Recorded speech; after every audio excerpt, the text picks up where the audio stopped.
Folks, it's your man Manny, and I wanted to do a video right now talking about socialization with puppies and what are some things to think about to set your dog up to socialize with dogs.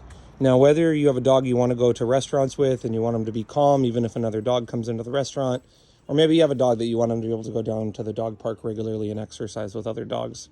Regardless, it's super important that you socialize them properly so that they have good social skills and you can take them wherever you want to take them and they'll do great, even around a bunch of dogs. So just earlier, the dogs were playing for a few minutes and then they naturally calm down.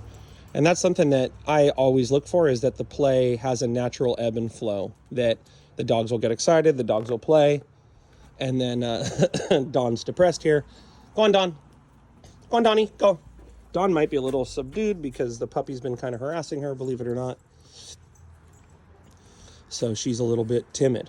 But the play should have an ebb and flow. So like it should get excited, like Emma and this little one were playing, and then it just calmed down on its own. What I don't want to see is play that just escalates crazier and crazier and crazier, where, within 30 minutes or an hour, there's no pauses in the game.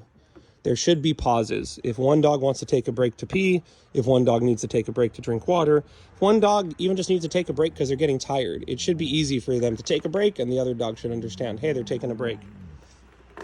Second thing I want to talk about is vocalization. Vocalization is really, I think, a confusing topic. You hear Emma here growling at this puppy, and some people would think, oh man, this is aggression. Believe it or not, folks, vocalization is actually a great sign, oftentimes, of very balanced play, where the dogs are really expressing themselves and they're really communicating with each other through vocalization. And what this does is it's desensitizing a dog to hearing dogs growling and always assuming that, hey, if a dog growls, like there's going to be a fight. It's helping a dog understand, hey, if a dog growls at me, they're communicating to me. I don't need to freak out. I need to listen. And hey, maybe they need a boundary, and if I accept their boundary, maybe we can get along well. Go on, Donnie. Go on, Dawn. Go. Another thing you see me doing here with Dawn is just getting her moving. And that's another thing. Whether you've got dogs that, one of them's harassing the other one, go on, Dawn.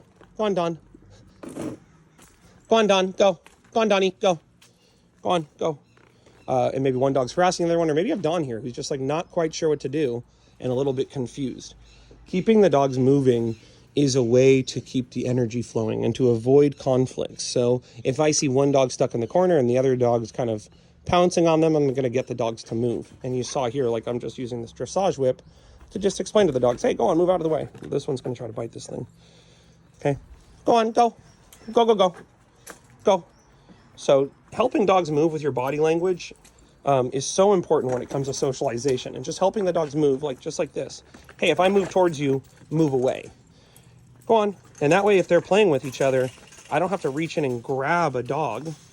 I follow through like this. You see how she's confused? She says, I don't know what he's saying. I'm saying move that way, sweetheart. Go on, Dawn. Go. Go on, Donnie. Go. Go on, Dawn. So moving the dogs with your body language is so important. And if you do that when the dogs are calm and the dogs are just hanging out with each other, what you'll find is when they are aroused or they are excited, you will find that it's going to be easier to communicate with them. Hey guys, move out of the way, calm down, stop doing that stuff. Last thing I want to talk about is, being a helicopter parent with the dog socializing. Now, if you trust an older dog, or if you're able to trust the dogs together, you see this dog being nervous, you see Dawn's kind of stuck here. Like, if I know these other dogs and I know that they're not doing anything wrong, then I'm going to not hover over the nervous dogs in socialization. When you have a dog that's nervous in socialization, it's important that you don't become that helicopter parent that's always hovering over them. And if that means that you just need to meet, a couple dogs, or maybe you're not ready to meet dogs just yet, that's fine. But realize dogs are so sensitive to how we feel, especially in social situations. And so one thing I might do if my dog is uncomfortable or nervous, come on guys, is just move away from the dogs and walk away. And oftentimes I see this in socialization where, rather than walking towards the dogs and going, hey guys, move out of my way like this, or walking away and going, hey guys, come on, let's go this way. Come on, let's go. We end up standing there staring at the dog, and it's not really clear to the dog what we're asking them. Come on, George. Come on, Georgie. Come on, Coco. Come on, Lacey. So practicing having them come and follow you and having them practice move out of your way, those are like probably the most important skills for socialization. Understanding growling is fine. Growling is healthy. And then understanding that play should have an ebb and flow. There should be pauses. There should be, a chance for either dog to take a break. And if you're not seeing any of this stuff, don't worry, guys. These are just things to think about, things to ponder. And if there's one thing from this video that sticks and it makes sense to you and it works for you, then just focus on that one thing.